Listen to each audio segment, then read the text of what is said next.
Merci encore pour l'offrande d'amour. Et maintenant, nous allons lire dans la parole de Dieu ce soir et nous préparer à cet événement, sa présence de nouveau pour nous apporter sa parole.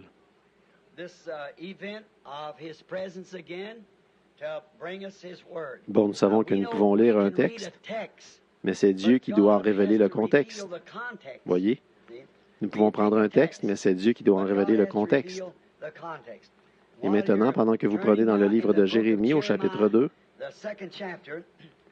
je voudrais dire que je suis content d'avoir frère Lee Vail avec nous, un précieux frère dans le Seigneur. Et je pense qu'il y a ici le frère ici, son nom m'échappe, frère Willard Grace. Et j'ai vu les frères de l'Arkansas, frère John et les autres de la région de Poplar Bluff, et frère Blair. Et frère Jackson et frère Ruddle, et il y en a tellement que je ne peux vraiment pas. Je souhaiterais pouvoir nommer tout le monde, mais je ne peux vraiment pas, et vous le comprenez. Frère Ben Bryan, je le vois assis ici. D'habitude, c'est lui qui est mon coin des Amen, pendant que tout le monde reconnaît Ben à sa voix. Oui. Nous, une fois en Californie, je prêchais un message pour les baptistes dans la vallée. Il y avait une grande tente là-bas et beaucoup de baptistes du genre plutôt aristocratique. Je n'arrivais pas à entendre le moindre Amen nulle part. Vous savez, certaines femmes, par peur que le phare leur fendille sur le visage. Et puis tout à coup, j'ai vu une paire de pieds à peu près grands comme ça en l'air et deux grandes mains et une chevelure noire qui s'agitait en s'écriant « Amen ». Il criait comme ça. J'ai regardé en bas, j'ai dit « Ben, où étais-tu? » Il allait vraiment chercher son « Amen ». Je vois son épouse qui l'examine un peu. Eh bien, il en perd un peu de ses cheveux noirs, mais ça ne fait rien, vous savez. Ne vous en faites pas pour ça. J'ai perdu les miens il y a bien longtemps. Alors maintenant, n'oubliez pas de prier. Maintenant, alors que nous abordons le côté sincère de la réunion, souvenez-vous, si nous lisons cette parole, alors Dieu bénira sa parole. Elle ne retournera pas à lui sans effet, mais elle exécutera ses desseins. Et je sais qu'en lisant la parole, je serai toujours dans le vrai. Quand je lirai la parole, Dieu honorera sa parole. Maintenant, levons-nous par respect pour sa parole. Jérémie, chapitre 2. Les versets 12 et 13 de Jérémie 2.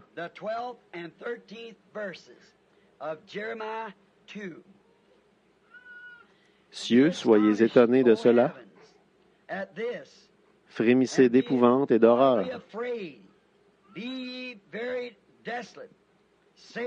Dit l'Éternel. Car mon peuple a commis un double péché. Ils m'ont abandonné, moi qui suis une source d'eau vive, pour se creuser des citernes crevassées qui ne retiennent pas l'eau. Maintenant, courbons la tête. Dieu bien-aimé, ta parole a été lue. Nous te prions d'honorer cette parole et de nous en donner ce soir la parabole ou le parallèle. Alors que nous regardons à une époque passée, à Israël qui ont servi d'exemple. En effet, la Bible nous enseigne que nous pouvons voir comment tu les as traités quand ils ont obéi à la parole. Voir comment tu les as traités quand ils ont désobéi à la parole. Et apprendre ce que nous devons faire.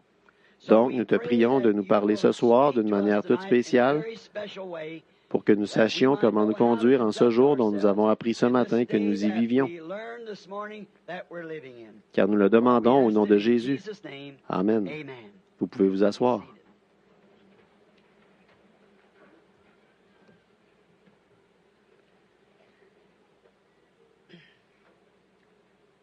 Je voudrais parler ce soir du sujet, pendant juste un court moment, des citernes crevassées. Israël avait commis deux grands péchés. Dieu a dit qu'il l'avait délaissé, lui, la source de la vie, et qu'il s'était creusé des citernes pour y boire.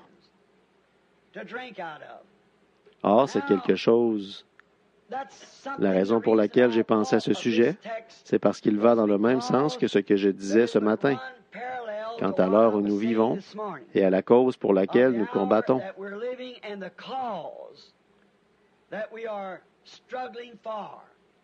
Et nous considérons Israël, qui a servi d'exemple, comme quoi ce que Dieu a été, Il doit toujours rester le même.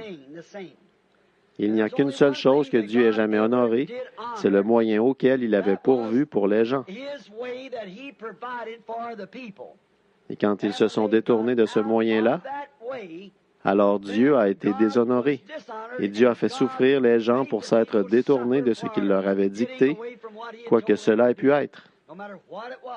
Il leur a même donné une loi. Ne prends pas, ne touche pas, ne goûte pas. Ce n'était pas seulement parce que c'était mal de faire ces choses, mais c'était mal de désobéir à ce qu'il avait dicté. Et il ne peut pas y avoir de loi sans qu'il y ait une sanction, attachée à cette loi. En effet, s'il n'y a pas de sanction, alors la loi n'a pas beaucoup de poids, s'il n'y a pas de peine qui y est attachée. La loi. Or, nous constatons que ce qu'ils avaient fait à cette époque-là semble soutenir le parallèle avec ce que nous faisons aujourd'hui, ce que les gens d'Église font. Maintenant, nous voyons une chose étrange ici. Certaines personnes peuvent trouver étrange qu'il ait dit, « Vous êtes ». Ils se sont creusés des citernes crevassées. Bon, peut-être que certains d'entre vous ne savent pas ce qu'est une citerne. Combien savent ce qu'est une citerne? Eh bien, la plupart d'entre vous. Si vous avez été élevé dans une ferme, vous savez ce qu'est une citerne. Je m'en souviens, j'ai bu assez d'insectes qui venaient de là-dedans pour savoir ce qu'est une citerne. J'ai prêché dans les campagnes éloignées, là, dans un bosquet. Il y avait un gros pichet rempli d'eau de citerne posé là, d'eau de pluie, vous savez. Et elle prenait un peu d'âge, comme... Et puis, les insectes, la nuit, se retrouvaient là-dedans. Donc, je sais ce que c'est que de l'eau de citerne.